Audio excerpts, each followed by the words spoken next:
I am talking about lessons.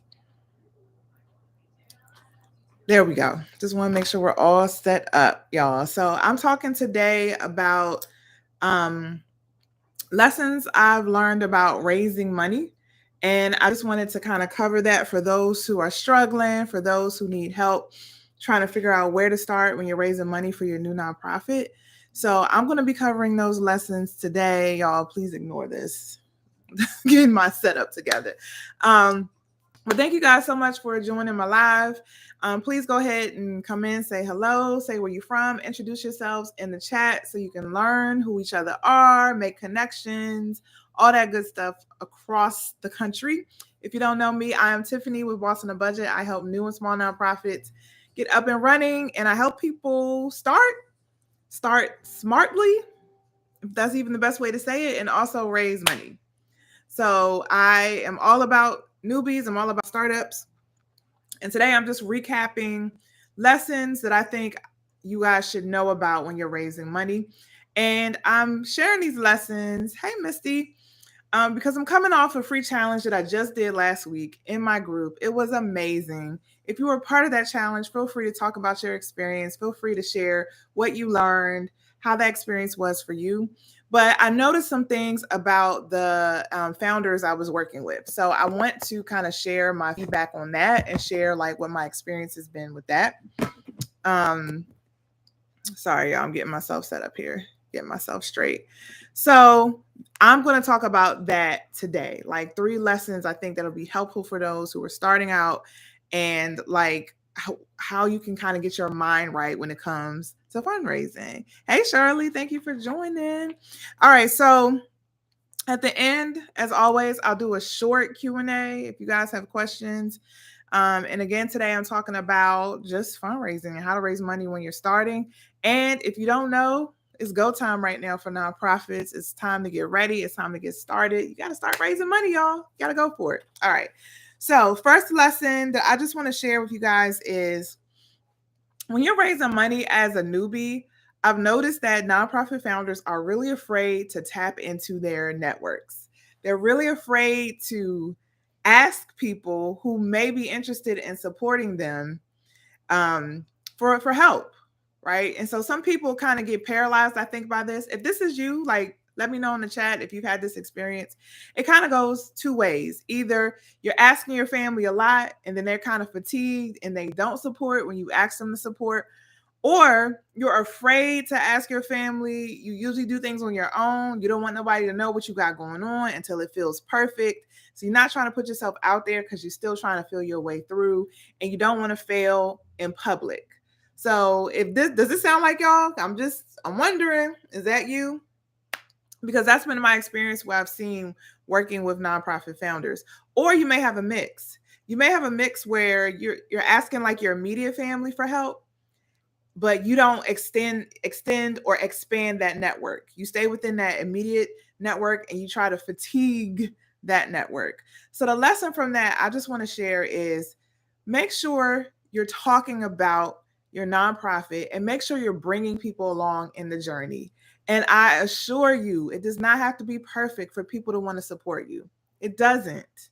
And if you feel like there are people in your space who are haters, because we all got them, and if you feel like there are people in your space who wouldn't understand, then those aren't your people in this season when it's time to start your nonprofit.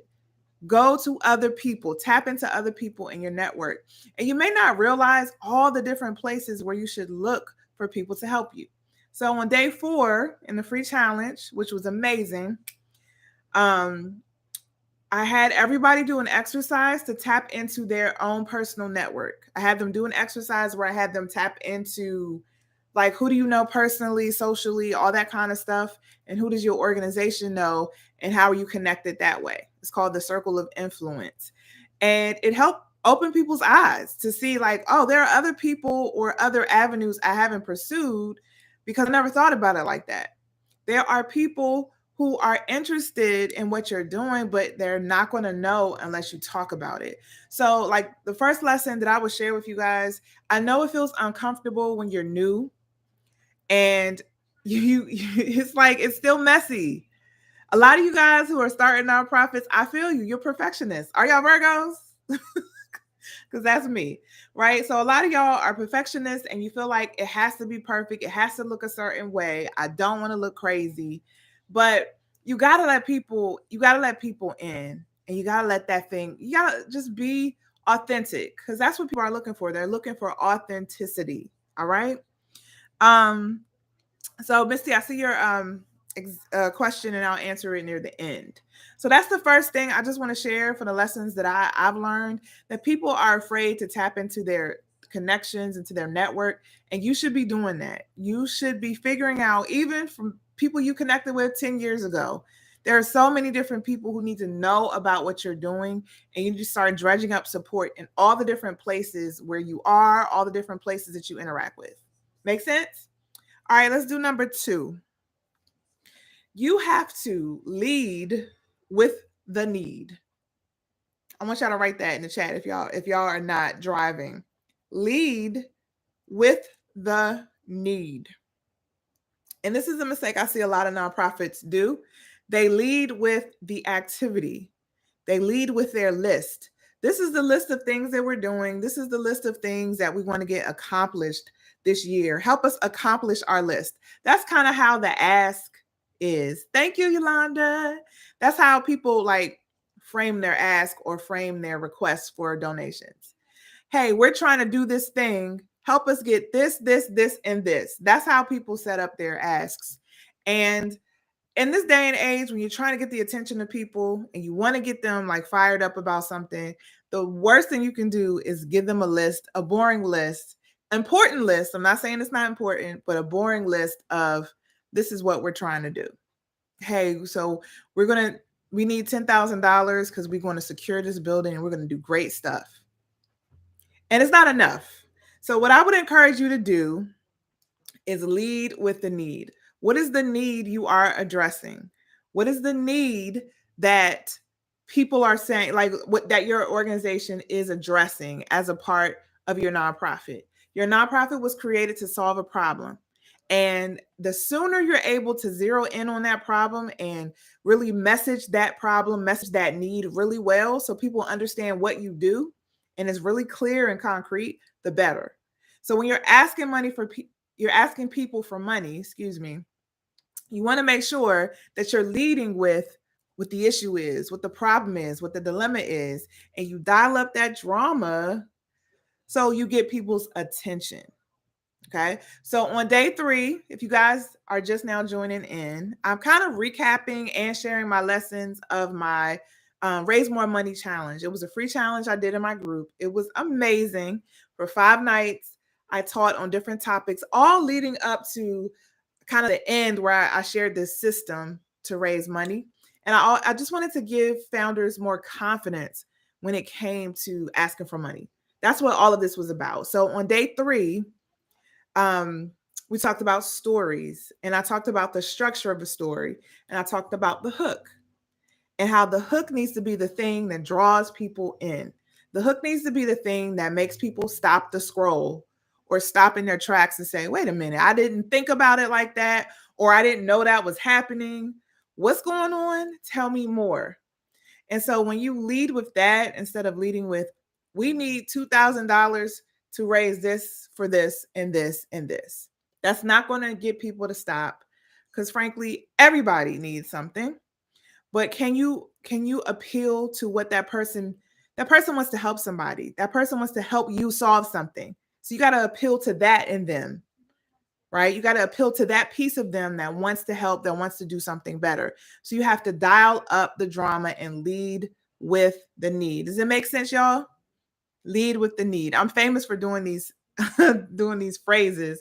Lead with the need. Don't chase money, chase connections. So y'all missed it if y'all weren't a part of the challenge, because I came up with so many different taglines that I'm telling you. So I'm gonna do it again in the spring, but by then I'll probably have some different taglines. All right. So that's number 2. You got to lead with the need. You got to make sure that when you're sharing your stories, you're sharing the dilemma and the problem that you're addressing. And I just want to shout out Fran Barnes.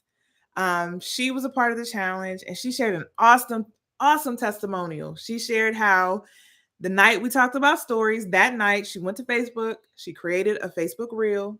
She talked about how they're trying to raise $10,000. She led with the need. She used my story structure. And she said she's still getting hit up by people who want to give money, who want to give donations. And she said she had asked for the same thing before, and it was crickets. Nobody was responding. And then she said, when she was kind of telling me what was happening on Saturday after everything that we had talked about in the week, she was like, people still hit me up. Nobody ever responded when I would post before. And now everybody's trying to contact me. So if you don't believe me, you need to make sure you use that story structure. And if you feel like you're still struggling, you don't know what it means to have a hook, you need like some coaching through that. I do have some limited coaching spots available for you all. So if you want coaching, I'm only opening it up. I'm closing my calendar down this Tuesday. And I'm after that, no more slots until 2023. So just letting you guys know if you need help kind of finding your hook, because in that Fran was a VIP. So I had a VIP session and I helped her like zero in on the things she should highlight. And she did it and she knocked it out the park for her first time. It was amazing. So if you need help or you need coaching to help you design your campaign or figure out how to write a letter or whatever, DM me and I will send you the link to sign up for coaching. All right, number 3. Put number 3 in the chat for me, y'all, just to know y'all still here with me. This is the third lesson I've learned from doing the challenge, but also just in my experience in raising money. Like, this is what has been helpful. Hey, Tanisha, good to see you. My third lesson is use a system. Too many times when we raise money, we focus on one campaign. Sorry, y'all. We focus on one campaign, or we're like, we need money for this thing. So it feels random, right? So we need money, something came up, a family needs something, we need to raise money for this. Or we're trying to do an event here or do a program, so let's hurry up and raise some money here. And it feels disjointed. If this feels like you can go ahead and put yes in the chat. If you're afraid to admit that, that's okay too. But I know that some of y'all, where you feel like you just randomly put up like donate requests and stuff like that, and it doesn't feel like it's a part of anything. So my third lesson I just want to share is you need to have a system. You need to have a system in place where you know every month or every week what you're supposed to be doing, what you're supposed to be working on. And if I can't say anything else from this training, I'll say this. Fundraising is not about the ask. We talked in depth about this in the challenge. It's not about the ask. It's about all the activities you're doing before the ask and after. The ask is one small piece of it. But there's so much you got to do to lead up to that ask and things you should be doing after, that those are the activities you should be concentrating on, along with asking, right? You still have to ask people directly, but there are still things you need to do in terms of like being visible, being present, showing your expertise, building your connections, reaching out to folks, bridging those relationships. All of that matters. All of that makes a difference, actually, when it comes to raising money. So you should be doing that all throughout the year. So say you're only raising money in December, you should be communicating with folks all year, even if you're only asking in December. But actually, most nonprofits don't do that. They'll ask at several times in the year, but I'm just using it as an example. If you're only going to ask for money during a certain time of the year, there are still things you should be doing before and after that to prepare. All right. So I just wanted to share those quick 3 lessons. I'm going to recap them real quick. And then I saw Misty had a question, so I answered the question. But I just wanted to, hey, Lynn, I just wanted to share that. Like, that's been my experience when working with the founders and the challenge. And I talk to people every week on the phone, people who find me on YouTube, set up huddles, and they talk to me, and I hear the same thing over and over again. So I wanted to share some insight to maybe make sure it can kind of help you through your process. So again, I'm recapping. Number 1, you don't utilize your connections enough. You don't tap into the people you know or people in your space who may be interested in helping and supporting you. So be open and be thoughtful and be creative about who you can tap into. That's number 1. Number 2, you got to lead with the need. When you're asking for money, lead with the need and make sure you're building up that drama. You're using that storytelling structure, okay, to ask. And then number 3, make sure you have a system. You should always be doing something. Hey, Combi, always be doing something to lead to an ask, because asking for money involves trust. So everything that you're doing as an organization should be building trust with a community of people who eventually are going to support you. But they're watching you right now. If someone hasn't supported you yet, it doesn't mean they won't. Because a lot of times people watch, they sit back and they wait. Then they're like, okay, I can trust them now. All right, I feel better about it now. Okay, let me give. Oh, they're doing something I thought I gave to that organization. I'm going to give now because I see they're doing something right now. So just keep going. Don't get discouraged, but make sure you're always doing things to build trust in your organization. All right. So I'm going to answer a question. I'm going into the Q&A phase. I thought I could do it on Instagram where I could turn it to Q&A, but I guess only when I have a question. All right. On YouTube, I see, what's the difference in the two 1023 forms? I want to know if I can do the cheaper one. I'm trying to get started and don't know where to begin. So Misty, I have a bunch of videos on YouTube about this. The one I really recommend you watch is, this is the number one mistake people make when applying for 501c3 status. I really recommend you watch that. It's very important. The 1023 Easy is the streamlined version of the 1023, and it's much quicker. It's just 3 pages, and it doesn't require a lot of information, as much information as the 1023. You have to be eligible to complete the 1023 Easy form, and it has an eligibility worksheet. So all you got to do is go and see if you fit that criteria. One of the main criteria, there are a bunch of criteria, but one of the main criteria is that you shouldn't be making more than $50,000 a year for the first 3 years. So the 1023 Easy is less money. It's $275, and it's more streamlined and it's quicker. So the IRS can process those quicker than the 1023 form. And again, I've done YouTube videos on this. So any video I've done that says applying for 501c3 status, I try to explain the difference between the two so people get it. I always recommend people fill out the 1023, even if they're not submitting it. Just fill it out. Fill it out because you don't want to be clueless when it comes to knowing what the IRS wants from you. The IRS wants to know specific things from you, and they consider certain things to be good governance. So when you read that form, it will become very clear to you the kind of things they want to know about. They want to know conflict of interest. They want to know where your money coming from and where your money is going. They want to know how you're compensating people. All of that comes out when you're filling out that form. So I just recommend you at least look at it and fill it out. And then the videos that I mentioned, Misty, will go into a little bit more detail. How long can the founder be president for the nonprofit? I know they say board members change. So that's a trick question. So people use the word president to mean different things. So I'm not sure what you mean by president. So, and every state has different rules around how long board members can serve. So I can't necessarily answer that question because your bylaws also may speak to it. So first go by what your bylaws say in terms of board members, how long they're supposed to serve and how many terms they can serve. And then check your state law to make sure it is in place with that. The founder, so your status as a founder doesn't really mean much unless you're serving as an officer. So if you're talking about president of the board, then it's just whatever your board limits are set in your bylaws or state law.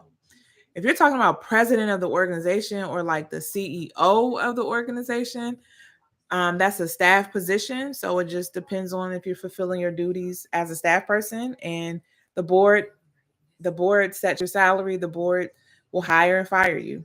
So it's kind of a trick question that you asking because it just depends. But if you're serving as a staff person, the board sets your salary. The board hires and fires. Did that answer your question? Kicking with Dr. Britton? Let me know if that answered your question. Do I offer a coaching program for startup, or is coaching for those already a nonprofit? Both. I do coaching for both. And I'm actually right now I have limited one-time coaching slots available. So again, you can DM me or email me at info@bostonabudget.com. But next year I'm actually opening up more coaching packages. So starting in January, I'll be doing 3, 6, 9-month packages where you have a set of coaching hours and you can set up time with me and we can do that together. There'll be limited time packages for a limited number of people. But if you want one-time sessions with me, just email me or DM me and let me know. bossonabudget.com. Any other questions, y'all? Awesome. So I've been talking about raising money for a while, and I'm going to keep talking about raising money until the end of December because this is just the time that nonprofits need to just be preparing for asking for money. You should be asking somebody for money in December. If you don't ask one person, can y'all promise me you'll ask at least one person for money, please, in December? This is your moment. This is your time. Please do that. But once January comes, I'm switching back to startup. I'm switching back to all the things you need to have in place for startup. I'm going to talk about the board and how to get the board straight and the policies and things that should be in place. And I'm going to do another challenge, but the challenge is going to be focused on startup and all the things you need to have in place for your nonprofit. So stay tuned for that. All right.